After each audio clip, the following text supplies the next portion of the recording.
Freud's most important attack was aimed at religion.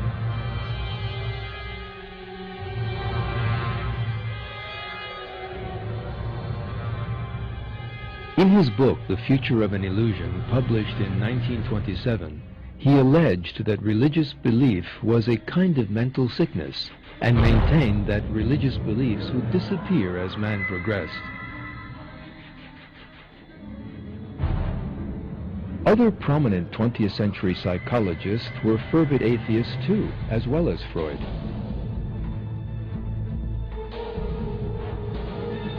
Boris Skinner and Albert Ellis, the founders of the behaviorist school and rational emotive therapy respectively, were the best known of these atheists.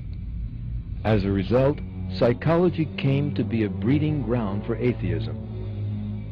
A 1972 poll among the members of the American Psychology Association revealed that only 1.1% of psychologists in the country had any religious beliefs.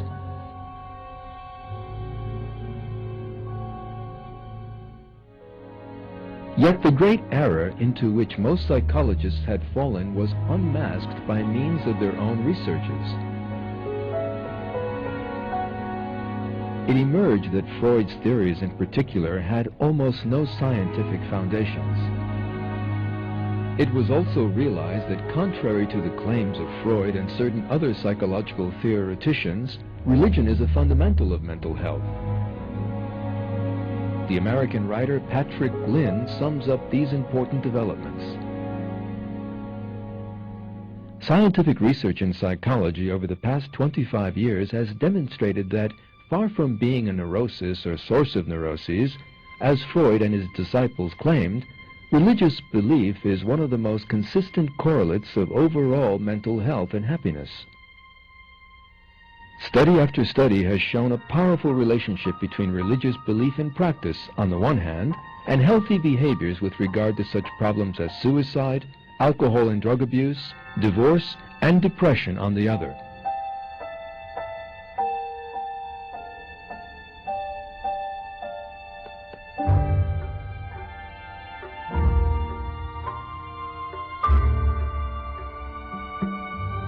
In other words, atheism suffered a terrible defeat in the realm of psychology.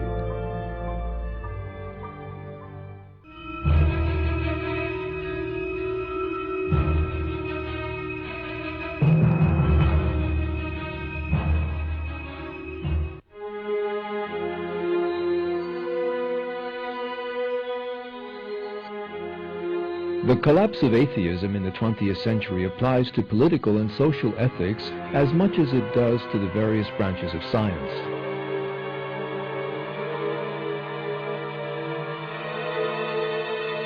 The overthrow of communism is one of the most important examples of this.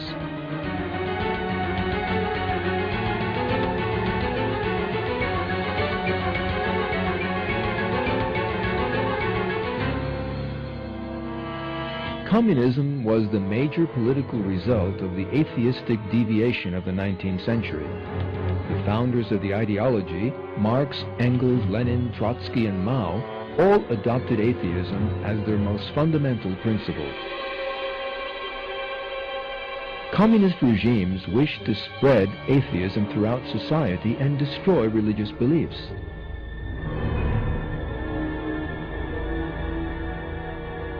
Terrible oppression was aimed at religious communities, particularly Muslims in Stalin's Russia, Red China, Cambodia, Albania, and certain Eastern Bloc countries.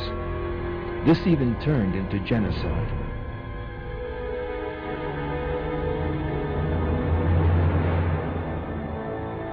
Yet that bloody atheist system collapsed in a surprising manner in the late 1980s. What was actually collapsing was atheism itself. The American writer Patrick Glynn has this to say on the subject. As historians penetrate the circumstances of the communist collapse, it is becoming clear that the Soviet elite was itself in the throes of an atheistic crisis of faith, having lived under an atheistic ideology. The Soviet system suffered a radical demoralization in every sense of that term. People, including the ruling elite, lost all sense of morality and all sense of hope.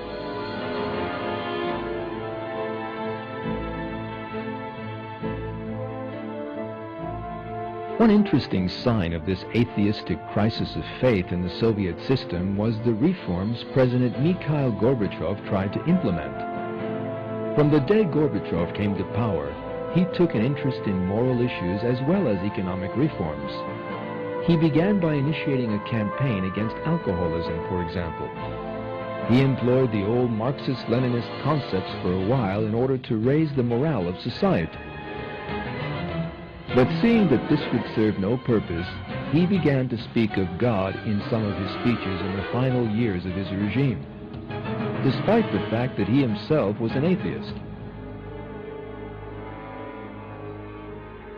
Yet these insincere words of faith were also no use, and the crisis of faith in Soviet society continued to grow. The result was the sudden collapse of the giant Soviet empire.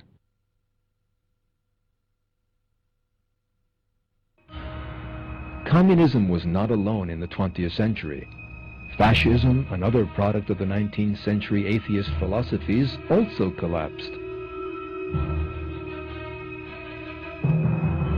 Fascism was a philosophy that can be regarded as a synthesis of atheism and paganism. Friedrich Nietzsche, regarded as the ideological founder of fascism, praised paganism, fiercely attacked the divine religions, and even described himself as an antichrist. Nietzsche and Martin Heidegger, one of his disciples, were the main sources of inspiration behind Nazi Germany.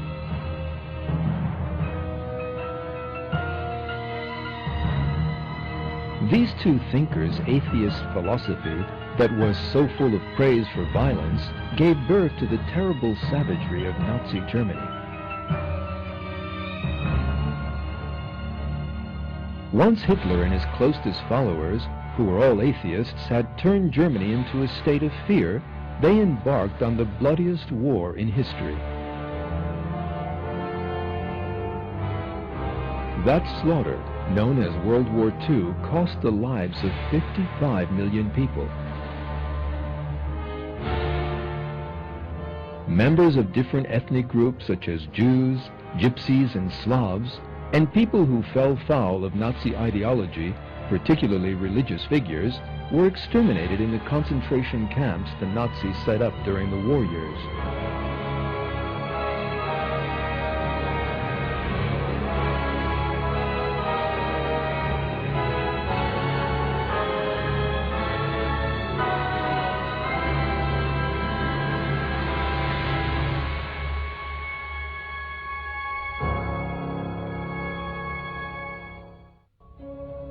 Another social result of atheism emerged in liberal Western societies in the second half of the 20th century.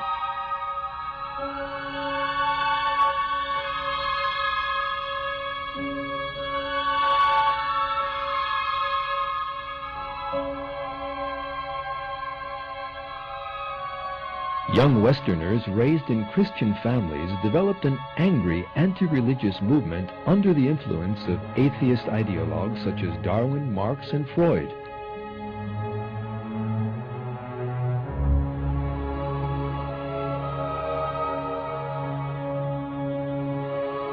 That movement developed rapidly in the United States and Western Europe in the 1960s and gave birth to the sexual revolution and the hippie dream that accompanied it. The hippies believed that they could find happiness by means of unlimited drugs and sex.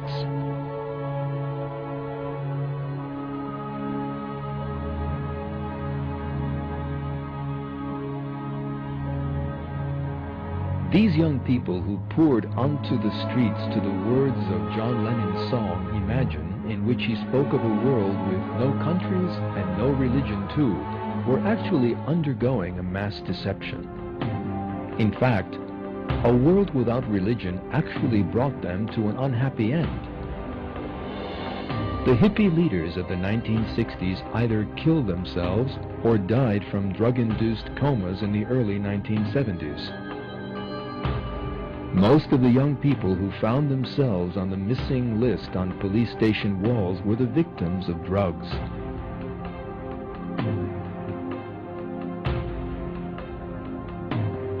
Those young people of the same generation who turned to violence found themselves facing violence.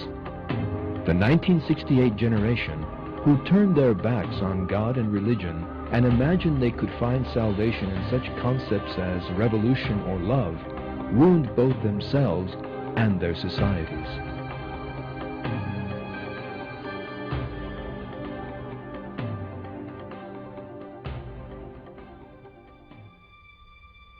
The information we have so far briefly summarized clearly shows that atheism is undergoing an inevitable collapse. In other words, mankind is turning to God. This truth is not restricted to the political and scientific fields we have discussed here. From politicians to film and pop stars, many opinion formers in Western society are more religious than before. There are now many people who have seen the truth and believe in God after living for years as atheists. That is what makes our age such an important one. Atheism, which people have tried for hundreds of years to portray as the way of reason and science, is proving to be mere irrationality and ignorance. Materialist philosophy attempts to use science for its own ends, and yet it is science that is actually destroying it. It is inevitable that that should happen. Atheism is the greatest irrationality possible. The Quran stresses the error of those who deny the existence of God.